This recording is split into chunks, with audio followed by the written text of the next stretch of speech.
Shalom sobat-sobat yang dikasihi Tuhan, ada kabar sukacita yang hendak saya sampaikan kepada Anda semuanya.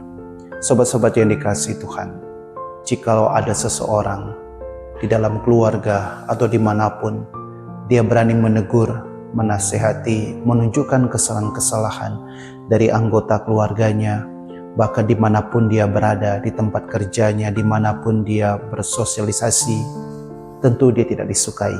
Mengapa demikian? Karena orang-orang demikian biasanya membawa terang di dalam kehidupannya, dan biasanya orang-orang yang ditegur, orang yang dinasihati, orang-orang yang ditunjukkan kesalahannya itu merasa bahwa orang tersebut itu mengancam karena kegelapan tidak suka dengan adanya terang. Kegelapan itu adalah dunia, dan dunia itu sangat tidak suka dengan terang. Mengapa demikian? Karena ketika terang datang, segala kejahatan yang disimpan oleh kegelapan akan terbuka. Dan hal-hal ini juga yang dialami oleh Tuhan kita Yesus Kristus. Dia datang kepada bangsa pilihan, dan dia pun mengarahkan kembali bangsa pilihan yang sudah tersesat. Dan apa yang terjadi?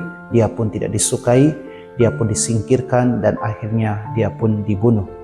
Dan bukan saja hanya Yesus Kristus, para nabi sekalipun yang sudah datang mendahului Yesus Kristus, mereka juga membawa terang, menuntun kembali bangsa pilihan, tetapi bangsa pilihan tidak menyukai itu semua. Akhirnya mereka pun disingkirkan, ada yang dirajam dan ada juga yang dibunuh.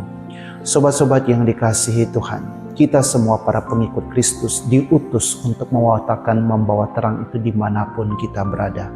Entah di dalam keluarga kita, di tempat kerja kita, dimanapun kita bekerja atau dimanapun kita berada, kita selalu diminta untuk membawa terang. Tetapi ingatlah, dunia tidak menyukai terang tersebut. Ketika ada seseorang yang membawa terang, dimanapun dia berada, tentu dunia dengan segala kegelapan dan kejahatannya tidak akan suka. Sobat-sobat yang dikasihi Tuhan, apakah kita harus mundur dan berhenti? Tidak. Bawalah terang tersebut.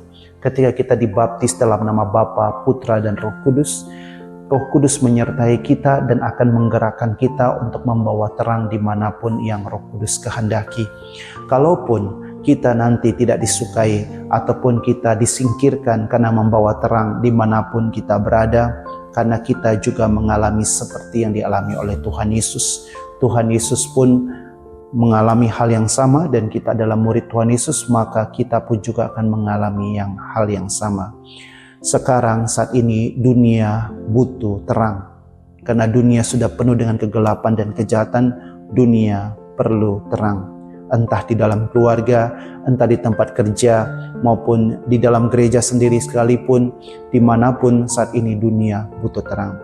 Kita yang dipanggil secara khusus, yang dipilih secara khusus, mari dimanapun kita berada, seperti adalah murid-murid Tuhan Yesus, kita ada anak-anak terang, mari kita membawa terang itu dimanapun kita berada. Meskipun resikonya kita tidak disukai, kita disingkirkan, mungkin kita diancam, tetapi percayalah, Tuhan Yesus, Bapa, Putra, dan Roh Kudus akan menyertai kita semua. Jangan pernah takut, jangan pernah menyerah. Mari kita membawa terang itu dimanapun kita berada.